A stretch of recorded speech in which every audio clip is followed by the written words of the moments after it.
Bonjour à tous, merci d'être venus à ce webinaire ce matin. Donc l'idée, comme l'a dit Marie-Lou, c'est de parler innovation ce matin et d'essayer de voir comment on peut innover sans lancer des grands chantiers et essayer vraiment de se placer dans une dynamique d'expérimenteur qui va pouvoir justement innover sur les problématiques qu'il peut avoir en tête un peu au quotidien, telles que comme si on avait un papier et un crayon pour pouvoir justement essayer des choses. Au niveau du plan de la présentation, donc l'idée c'est que, donc Marie-Lou vous l'a dit, si vous avez des questions, des remarques, n'hésitez pas à les poser dans le chat.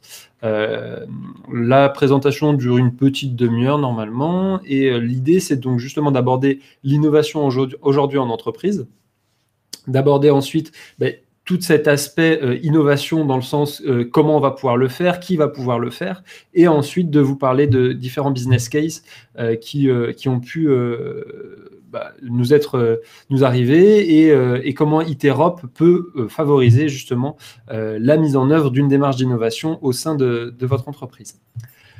Aujourd'hui, Iterop, pour ceux qui ne nous connaissent pas, je sais qu'autour de la table, certains de vous sont déjà clients et on vous en remercie, et d'autres sont probablement là un peu plus pour découvrir ce que l'on peut faire.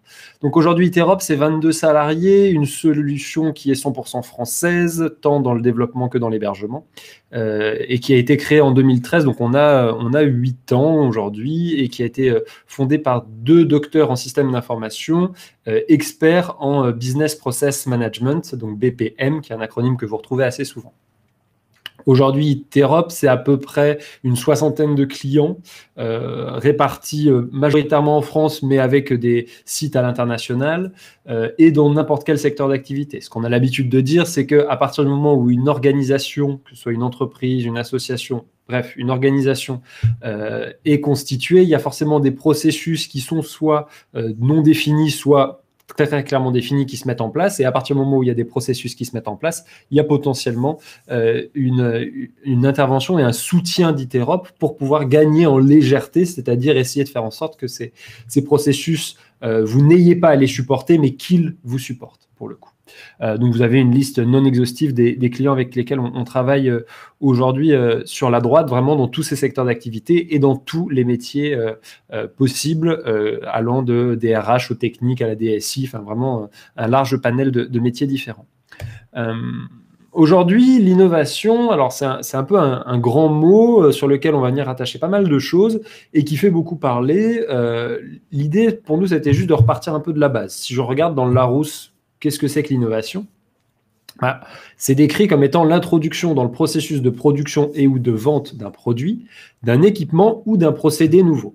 Alors justement, c'est cet aspect procédé nouveau qui va nous intéresser. C'est-à-dire que Iterop, l'idée qui va être derrière, ça va être la capacité d'innover par les processus. Donc de pouvoir utiliser Iterop pour supporter une démarche d'innovation structurante en termes de processus. Alors, qu'est-ce que ça veut dire innover par les processus ? Ce qu'on vous a mis à gauche, c'est un exercice auquel s'est prêté notre équipe marketing et communication récemment, c'est de voir un peu quels étaient les mots qui revenaient le plus souvent chez les clients qui sont rentrés chez Iterop. Et donc, c'est un peu tous ces mots-là. Ça va être de l'amélioration, de l'automatisation, de la dématérialisation. On veut digitaliser, on veut formaliser, on veut pouvoir piloter. Voilà, c'est tous ces mots-là finalement. Et ces mots-là, globalement, ils relèvent tous d'un même élément qui est l'idée de se réussir à se placer dans une démarche d'amélioration continue ou de création de processus. C'est-à-dire la capacité qu'on va avoir à formaliser ce qui se passe sur le terrain et à pouvoir avoir une vision par rapport à ce qui va se passer et donc réaliser ces différentes tâches sur un outil. Et donc, se placer dans cette démarche d'amélioration continue, ça revient ni plus ni moins qu'à innover. Et donc, finalement, ce dont on se rend compte, c'est que le fait d'utiliser Iterop aujourd'hui apporte une capacité d'innovation nettement plus importante que sans un outil tel que celui-là à nos clients, parce qu'ils vont être capables justement de pouvoir supporter leur démarche et de pouvoir tester des choses. Et on va y revenir. Vraiment tester, essayer, remettre en cause et continuellement s'améliorer. Aujourd'hui, les entreprises, si elles cherchent à innover globalement dans ce qu'on peut voir dans la littérature spécialisée, c'est qu'il y a 2 gros aspects. Le premier, c'est le fait de pouvoir développer la compétitivité des entreprises. Et donc là, c'est un peu ce qu'on a retrouvé dans le slide précédent finalement, ça va être la capacité justement à pouvoir proposer des nouveaux outils, à pouvoir proposer des nouveaux services, des nouveaux produits, à essayer d'être plus compétitif sur le marché en réduisant les coûts, en améliorant la gamme de produits, en améliorant la qualité. Enfin voilà, il y a plein de leviers pour améliorer la compétitivité. Et donc, l'innovation va permettre de soutenir ce développement de la compétitivité parce que on va non pas rester sur la même dynamique, mais on va essayer de remettre en cause ce qui est déjà fait, tant en termes de processus que de produits ou services. Et le deuxième aspect, ça va être, qui découle un peu du premier finalement, ça va être de fidéliser les équipes et les clients. C'est-à-dire que si je vends toujours la même chose à mes clients, alors certes, il y a certains produits qui peuvent devenir iconiques, et on en connaît tous, mais à un moment, l'idée, ça va être aussi de pouvoir proposer des nouveaux services, proposer des nouveaux produits et fidéliser les équipes et les clients dans cette capacité qu'on va avoir à les surprendre, à proposer de la nouveauté. Et donc, les entreprises, globalement, cherchent à innover pour ces deux raisons-là. La façon avec laquelle elles le font va être globalement structurée autour de deux axes qu'on pourrait presque rassembler en un cercle. Le premier, c'est une découverte scientifique ou une découverte, une amélioration en termes de R&D, parce qu'on a fait des recherches sans trop savoir où on allait. C'est un peu l'idée est un peu là de pouvoir essayer d'explorer différentes pistes et on a trouvé quelque chose qui marche bien. Bon, a priori, on va essayer de le mettre en production et derrière, le marketing et les ventes vont essayer justement de trouver des secteurs de marché pour ce nouveau produit, cette nouvelle idée, ce nouveau produit, service qu'on a pu créer. En complément, j'ai pas envie de dire à l'inverse, justement, en complément, il y a aussi plutôt l'autre dynamique qui va être le fait que le marketing, en même temps que la R&D travaille, le marketing va scruter les besoins du marché et va faire remonter un ensemble d'informations. Et finalement, ça va être aussi la rencontre entre le marketing et la R&D qui va permettre justement de développer des nouveaux produits et des nouveaux services qui correspondent à un besoin du marché déjà exprimé et donc partir en production.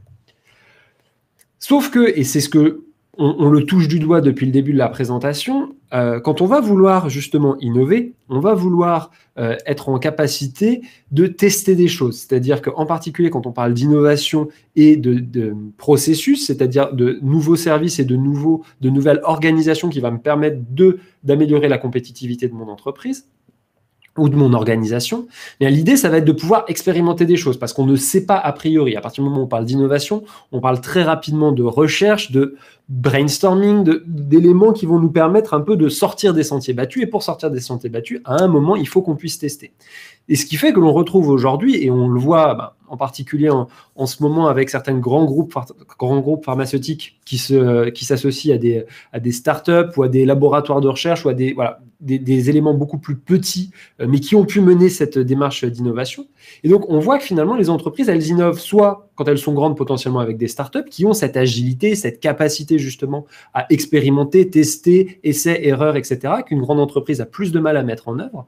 On va avoir de l'intrapreneuriat. Donc, l'intrapreneuriat, ça va être la capacité justement, et on y reviendra tout à l'heure, à n'importe quel salarié à proposer des choses, à expérimenter dans son coin et de façon collective, à essayer de faire émerger de l'intelligence collective depuis des échanges plus ou moins formels justement au sein des différents services. Mais donc ça, c'est toute une démarche, toute une atmosphère qui peut s'inscrire dans certaines entreprises.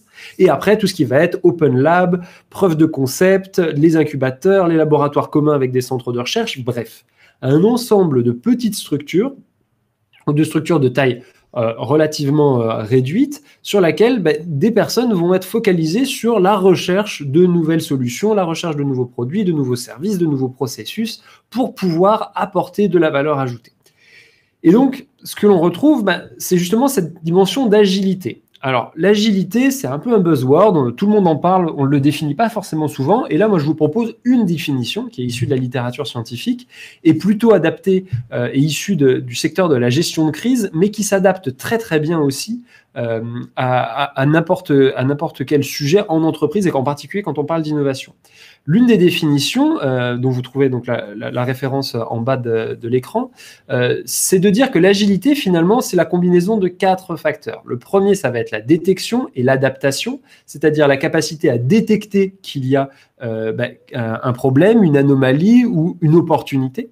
La capacité également à s'adapter, c'est-à-dire, OK, j'ai détecté qu'il y avait quelque chose à faire, maintenant, comment je fais pour m'y adapter? Qu'est-ce que je propose en face? Et détecter et adapter, c'est très bien, mais il va falloir le faire vite, a priori, et il va falloir le faire bien, d'où la réactivité et l'efficacité. Si jamais l'un des 4 facteurs manque, eh bien, on risque justement de ne pas se retrouver dans une démarche d'agilité. Pourquoi? Parce que par exemple, eh bien, si je détecte très bien que j'ai une très bonne proposition pour m'adapter, mais que je le fais vraiment bien, très efficacement, mais que je ne le fais pas assez rapidement, que je ne suis pas assez réactif, ça tombe à l'eau, je ne suis pas agile. Et vous pouvez tourner la formule dans tous les sens. Finalement, si jamais il en manque l'un des 4 ou si sur l'un des 4 je suis un peu en deçà, eh bien, je ne vais pas réussir à être suffisamment agile pour proposer pour rentrer dans une démarche d'amélioration et d'innovation qui soit suffisamment pertinente pour répondre aux besoins que j'ai pu observer.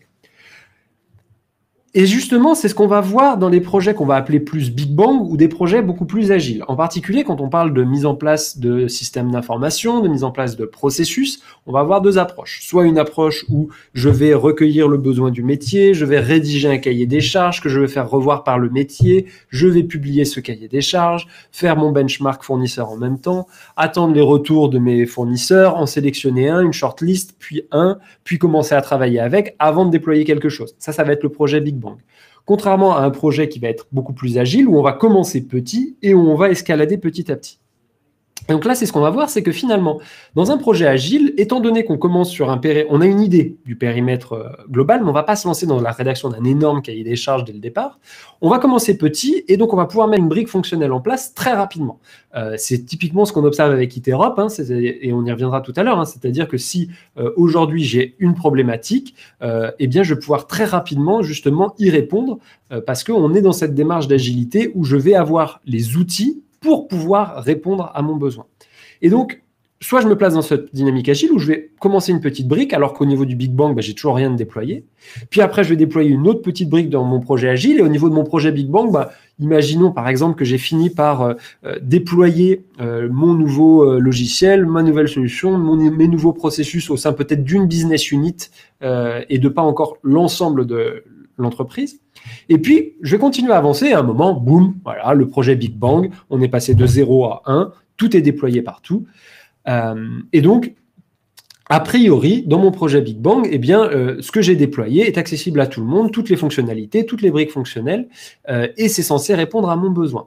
Et ce qu'on va observer, et c'est ce que vous observez également, j'imagine, dans vos différents environnements de travail, c'est que entre le moment où j'ai défini mon besoin et le moment où je vais le déployer, la solution qui va a priori permettre de répondre à mon besoin, il va se passer un laps de temps assez important. Et donc, je ne me place pas du tout dans une dynamique agile où je vais pouvoir justement réagir. Et donc, typiquement, dans ce type de projet, ce qu'on va se retrouver à faire, c'est assez rapidement à mettre des patchs ou à mettre des correctifs. Parce que finalement, entre le moment où j'ai commencé à recueillir le besoin et le moment où j'ai déployé mon logiciel, il s'est passé un certain laps de temps, plusieurs mois, voire pour certains projets plusieurs années malheureusement, et bien il y a une partie du besoin qui a changé. Et donc, pour pouvoir être agile, ça va être compliqué. On va essayer de mettre des patchs, alors que sur un projet agile, on va justement pouvoir réorganiser une partie fonctionnelle de cette solution.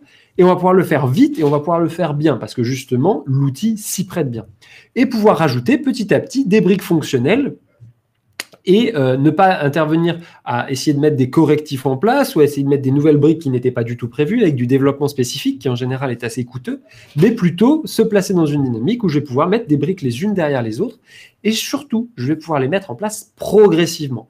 Et ce qui est intéressant sur ce schéma, c'est justement ce dont on va pouvoir se rendre compte, c'est que initialement, à gauche, j'avais prévu que mon besoin, c'était le gros carré qui était rose. Finalement, mon besoin, il a un peu évolué, donc j'ai d'autres briques fonctionnelles qui étaient manquantes. J'ai potentiellement certains aspects de ma grosse brique dont finalement je n'ai pas besoin. Et c'est ce qu'on retrouve dans le projet Agile, où on va justement pouvoir couvrir peu à peu juste ce qu'il faut et juste ce dont on a besoin et aussi ce dont on est en capacité de gérer. C'est-à-dire que dans tout l'accompagnement au changement, mettre en place un projet Big Bang où à un instant T, on déploie, eh bien, Ça peut être une bonne idée. Le seul souci, c'est que derrière, l'accompagnement au changement n'est pas évident parce que tout le monde n'est pas forcément disponible et disposé à pouvoir mettre en place une nouvelle solution à un instant T.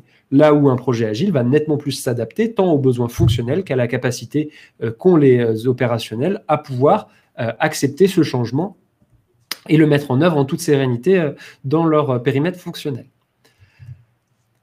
Pourquoi intégrer de l'agilité? En particulier parce qu'on se rend compte, quand on regarde de la littérature un peu spécialisée, que 58% des équipes considèrent qu'elles n'ont pas de liberté au niveau de leurs outils informatiques, ou assez peu, qu'un tiers des collaborateurs déplorent, et c'est ce qu'on disait tout à l'heure avec les différents patchs qu'on va mettre en place sur un projet Big Bang, que leurs attentes ne sont pas prises en compte dans les projets informatiques, ou elles considèrent qu'ils ne sont pas pris en compte.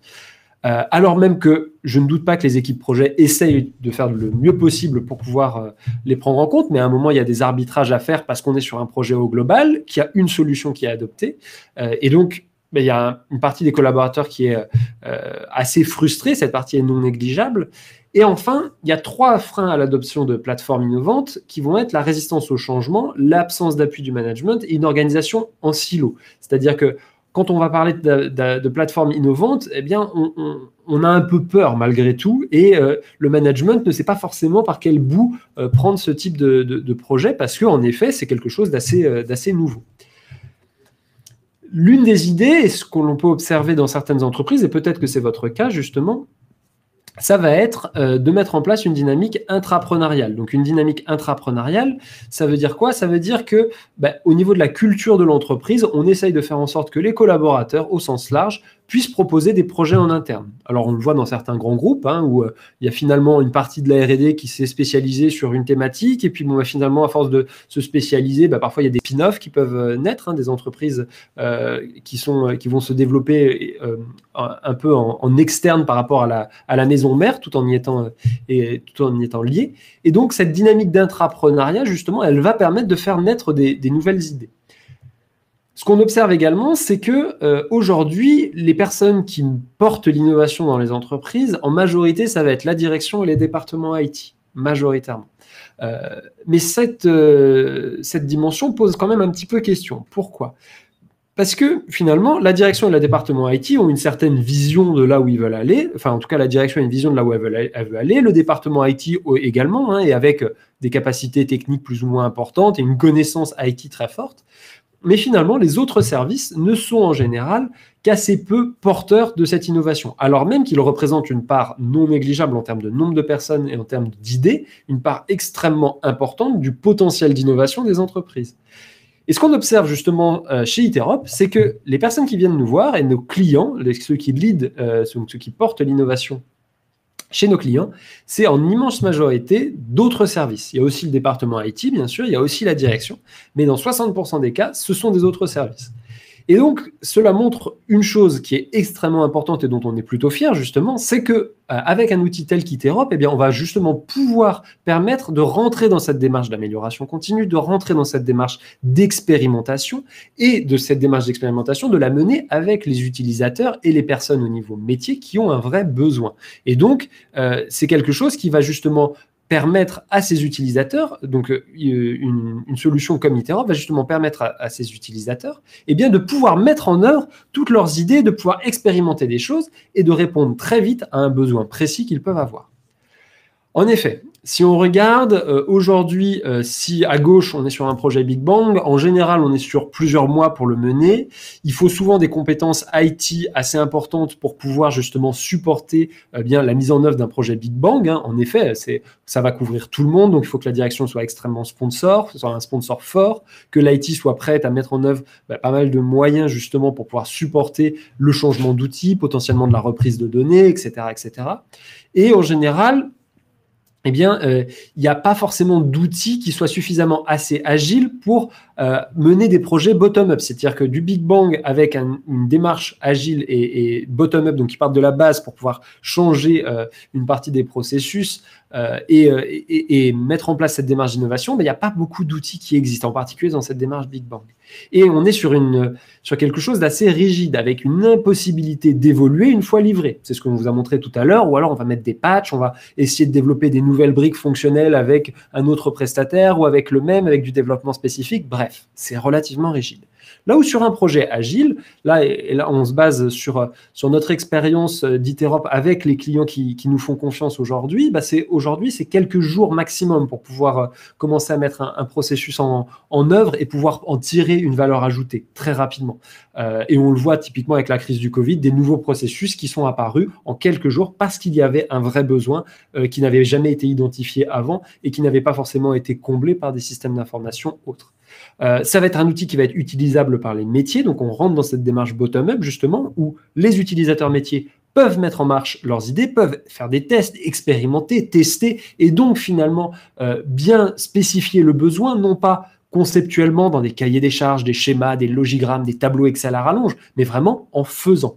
Et proposer un outil transverse qui va permettre justement, pas uniquement au sein de chaque direction métier, au sein de chaque business unit, de façon silotée, mais également de façon transverse, de pouvoir travailler ensemble sur un même outil pour pouvoir faciliter le passage de l'information et faire en sorte que la bonne information soit transmise à la bonne personne au bon moment, avec une capacité d'évoluer instantanément, parce que justement, on est sur une plateforme qui va nous permettre, et pour nos clients qui nous connaissent déjà avec deux interfaces, Play et Design, donc une interface où je vais pouvoir jouer, une interface où je vais pouvoir vraiment voir la valeur ajoutée de mes processus, et une interface de design où je vais pouvoir sur laquelle je vais pouvoir très rapidement passer, apporter une modification, et 10 minutes après, pouf, c'est déployé, et je peux commencer à profiter de l'amélioration que j'ai pu apporter.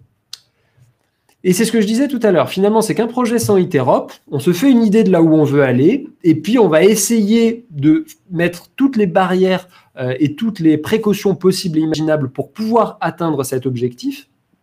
Ça va potentiellement nous prendre beaucoup de temps, potentiellement nous coûter pas mal d'argent, et surtout, la valeur ajoutée, elle va être disponible, mais au bout d'un temps assez important, parce qu'il va falloir attendre le déploiement. Et encore une fois, on a toujours ce delta entre le besoin qui a été identifié et ce qui va réellement être déployé. Ça, c'est sans Iterop.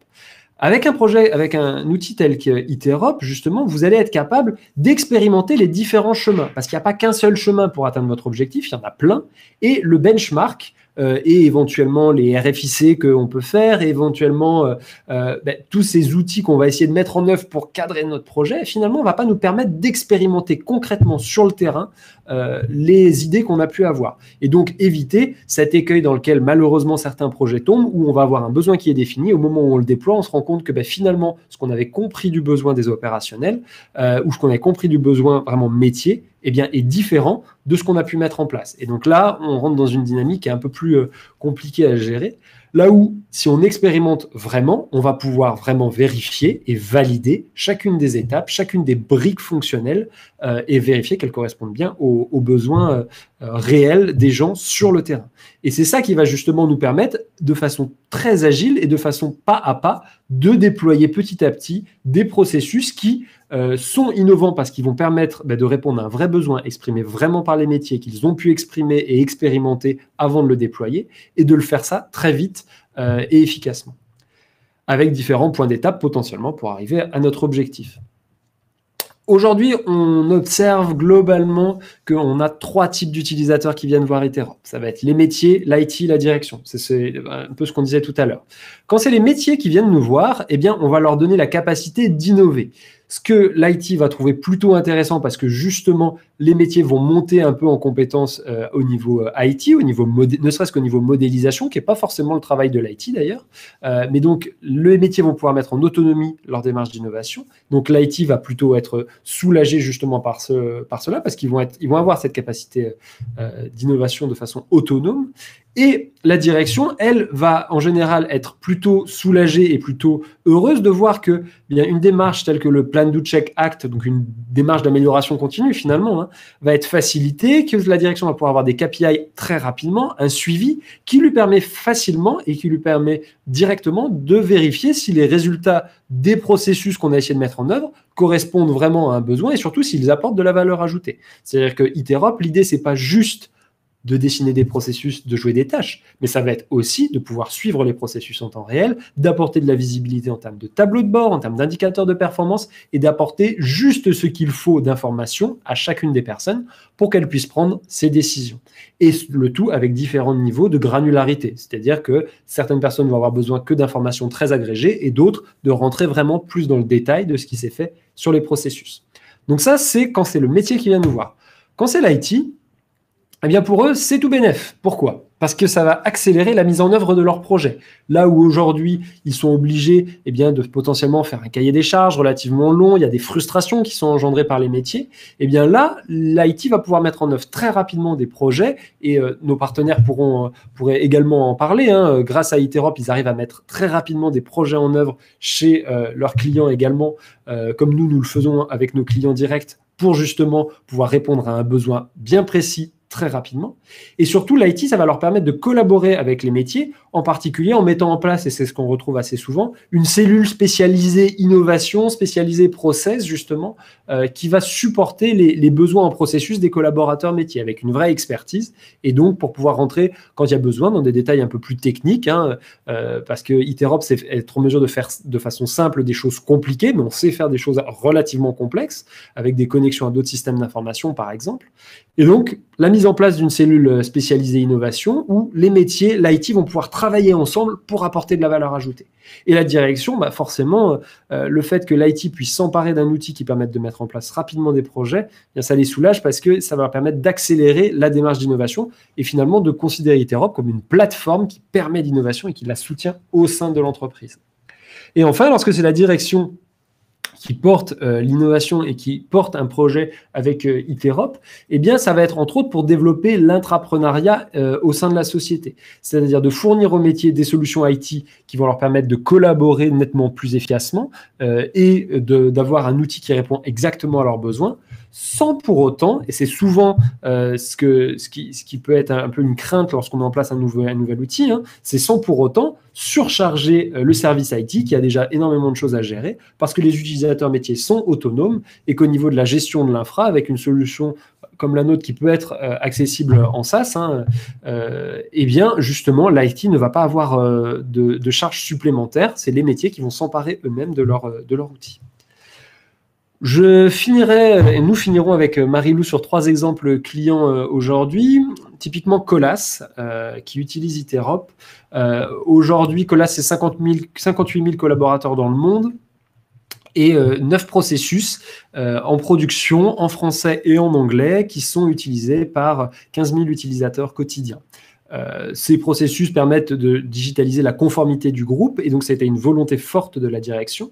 Et là, c'est un responsable IT, Ronan Kermorgan, qui est venu nous voir pour justement faciliter et digitaliser le circuit juridique au sein de Colas. C'est un premier exemple. Le deuxième exemple qu'il nous semblait intéressant de vous partager, là où c'est un responsable métier qui est venu nous voir, c'est Sullo. Sullo, c'est 1800 collaborateurs dans le monde, 3 usines en France et d'autres à l'international. Et donc là, ils se sont intéressés à leur processus supply, donc vraiment l'approvisionnement, la gestion logistique de leurs produits. Et donc l'idée, pour eux, ça a été de mettre en place très rapidement et en commun avec l'IT des processus qui répondent à leurs besoins. Quand je vous parlais des petites briques tout à l'heure, c'est ce qu'on retrouve dans le témoignage de Virginie Guterres, qui est donc la responsable projet supply chain chez Sullo, qui a été heureuse de pouvoir justement mettre en place en 15 jours et en commun avec l'IT, un premier processus pour enlever ce caillou dans la chaussure. C'est le fameux caillou dans la chaussure, le processus qui nous embête tous un petit peu, pour lequel on n'a pas trouvé de solution, sur lesquels on ne sait pas trop quoi faire. Et là, en 15 jours, on arrive à débloquer la situation et à apporter de la valeur ajoutée. Et enfin, Continental, où là, c'est un étudiant ingénieur qui, sur une démarche totalement intrapreneuriale, comme on disait tout à l'heure, donc c'est Julien Bancarel, qui est responsable innovation, a pu mettre en place, qui est responsable innovation aujourd'hui, mais qui à l'époque était étudiant ingénieur, et qui a d'ailleurs gagné un prix Oui à l'industrie avec la mise en place de ces circuits de formation digitalisés.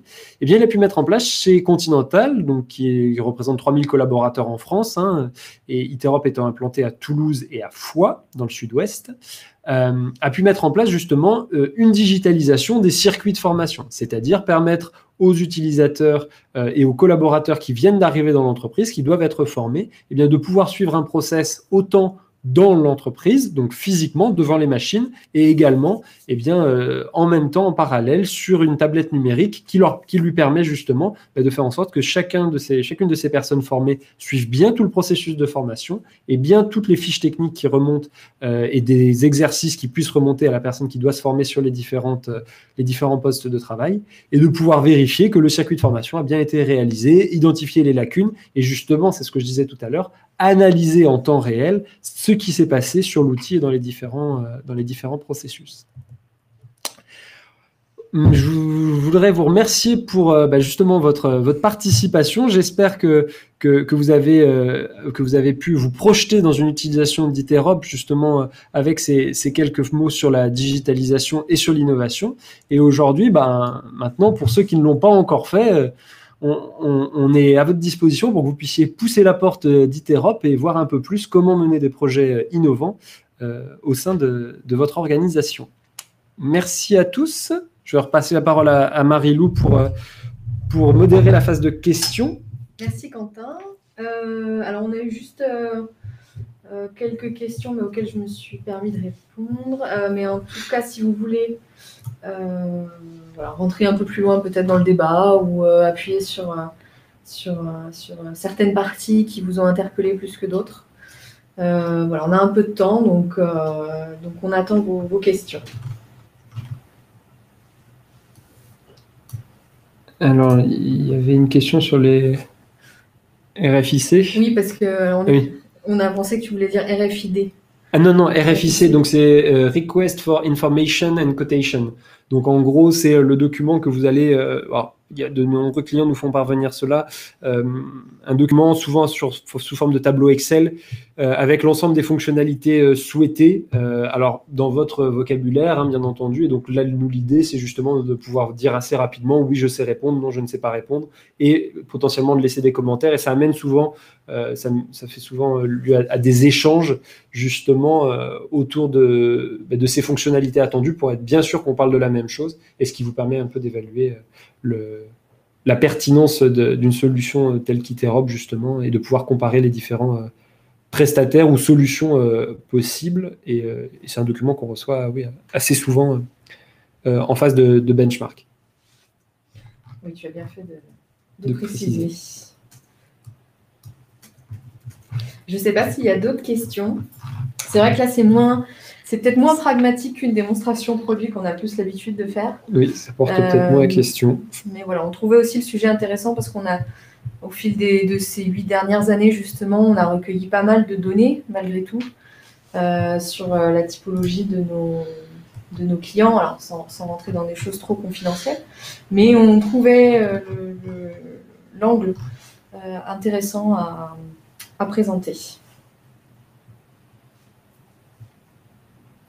Alors, on a une question. Y a-t-il un processus à privilégier dans la démarche ?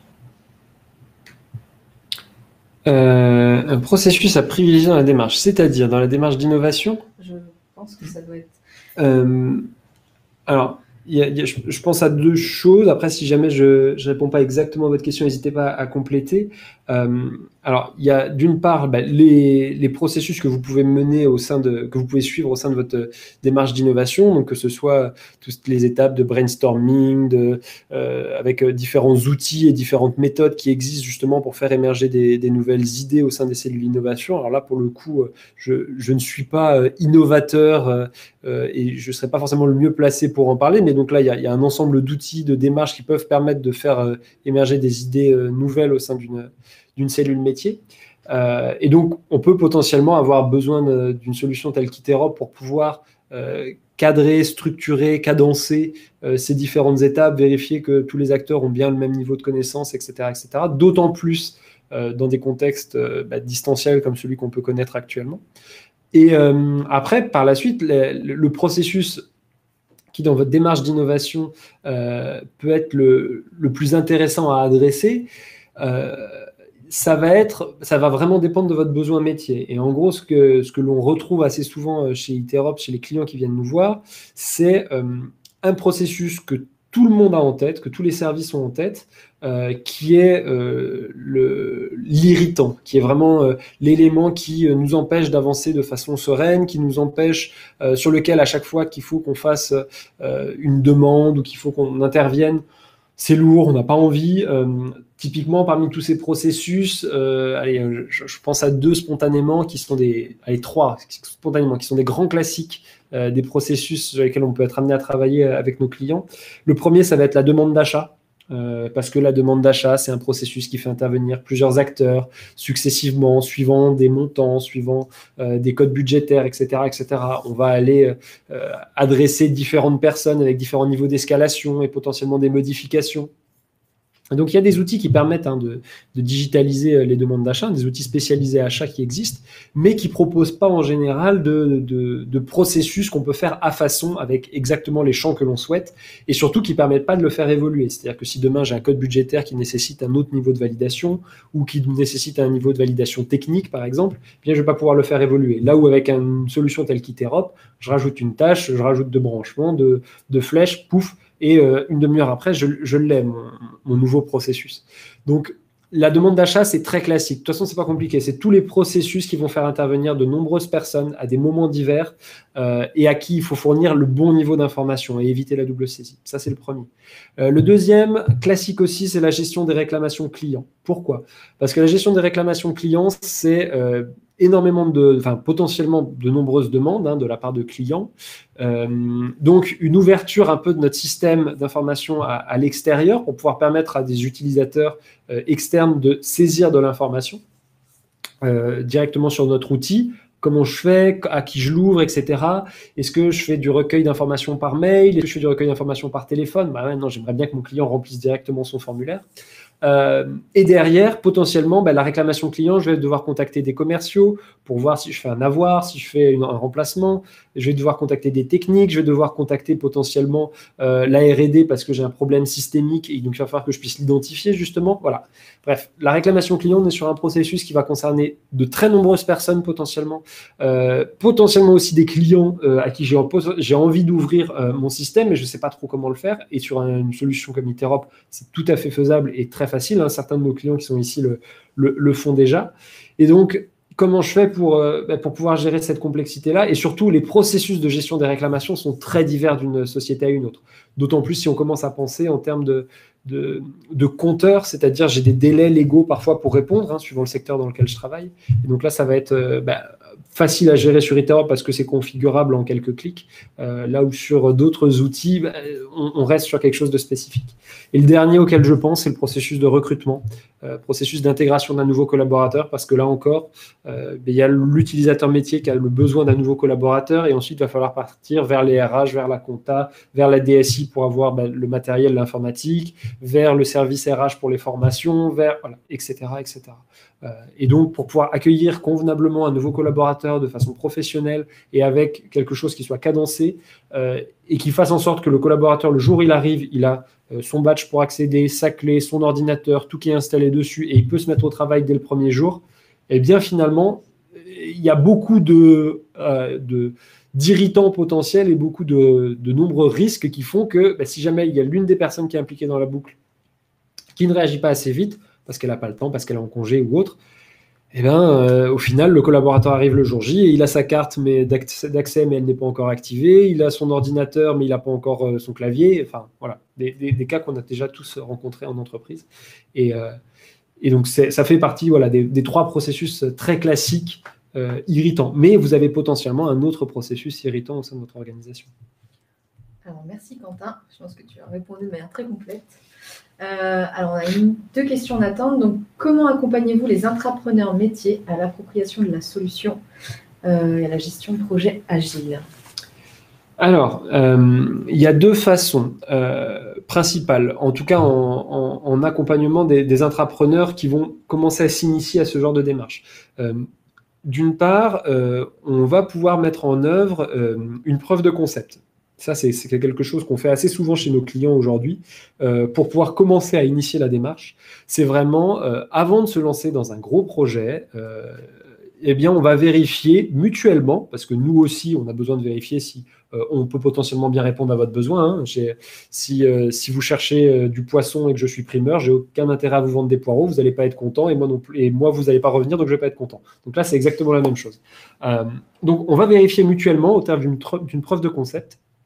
En gros, c'est on se met de côté, on va dire 5 jours. On ouvre un projet pour 5 jours. Après, on facture de toute façon donc, en termes de nombre d'heures et de jours vraiment réalisés. Mais on se donne 5 jours pour faire un process. Alors, j'allais dire petit. Au final, les process qu'on met en œuvre lors de preuves de concept, en général, il y a entre, on va dire...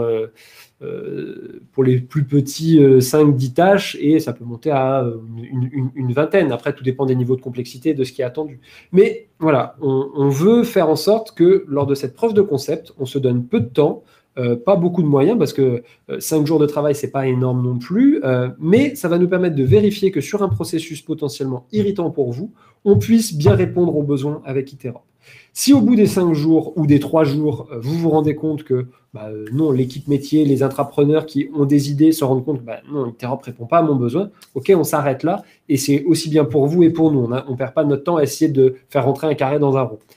Par contre, si on se rend compte que bien justement, un outil tel qu'Iterop peut aider l'innovation au sein de votre entreprise, vu les besoins que vous avez, et que c'est bien un besoin en termes de processus, hein, parce que peut-être que ça n'avait pas bien été identifié au départ, mais si on peut bien vous aider là-dessus, justement, ça va être nous, derrière notre capacité, à vous transmettre la connaissance. Et parmi les biais, les moyens que l'on peut utiliser, ça va être tout simplement de vous former à l'outil, c'est-à-dire faire un transfert de compétences complet sur l'outil, et donc là, vous former pour faire en sorte que vous soyez complètement autonome sur Iterop.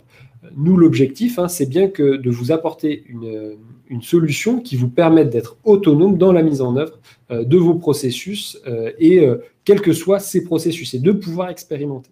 Donc voilà, c'est vraiment les deux façons qu'on a d'accompagner les intrapreneurs, et derrière, ça va être toute la capacité qu'on va avoir, parce que nous, on a une expertise de 8 ans de travail avec nos différents clients, et bien de vous accompagner et de vous expliquer comment gérer un projet de façon agile avec un outil tel qu'Iterop. C'est-à-dire rester sur cette dynamique, même si on part sur une POC, même si vous avez compris un peu l'idée de petits process, et ensuite j'augmente un peu le périmètre fonctionnel.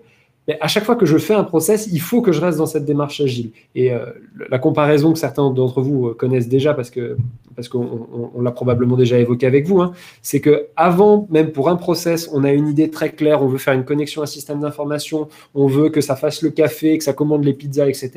Juste, on va d'abord faire simple et on va vérifier que ça correspond bien à ce dont on a envie. L'exemple qu'on donne justement très souvent, c'est si vous voulez vous déplacer, vous avez peut-être en tête une Ferrari, on va d'abord vous accompagner justement et vous former ou faire lors d'une POC un skateboard. Ça vous permettra de vous déplacer, pas aussi vite, il faudra pousser, oui, mais ça vous permettra déjà de vous déplacer. Et après, on reste dans cette démarche agile, pas uniquement en termes de déploiement de processus, mais même en termes de construction de processus, et c'est là où nous, on a 8 ans d'expertise avec nos 60 clients. Merci Quentin. On a une dernière question. La notion d'innovation dans les entreprises n'est pas forcément corrélée à l'amélioration des processus. Oui. Quels arguments clés peuvent permettre de mieux appréhender cette approche ? Jolie question. Alors, en effet, c'est sûr que la notion d'innovation, ce n'est pas forcément l'amélioration des process, ça peut être l'amélioration produit, on en a parlé en préparant ce webinaire, ça peut être l'amélioration de service également. L'idée, c'est que aujourd'hui, si dans votre organisation, les mails que vous recevez, vous ne recevez que les mails qui vous sont adressés et sur lesquels vous devez avoir une action, et que les documents papier que vous recevez, c'est uniquement ceux que vous avez à recevoir et sur lesquels vous avez à faire une action, à ce moment-là, n'utilisez pas Iterop. Vos processus fonctionnent déjà très bien. Et si en plus vous arrivez à avoir des indicateurs de performance en temps réel sur les différents process dans lesquels vous allez avoir à intervenir, que ce soit au travers de mails, de documents papier ou d'échanges à l'oral, n'utilisez pas Iterop. C'est-à-dire que vos processus, a priori, vous avez la bonne information au bon moment à la bonne personne, et si en plus vous arrivez à les suivre et avoir des indicateurs de performance en temps réel dessus, à ce moment-là, vous n'avez pas besoin de nous.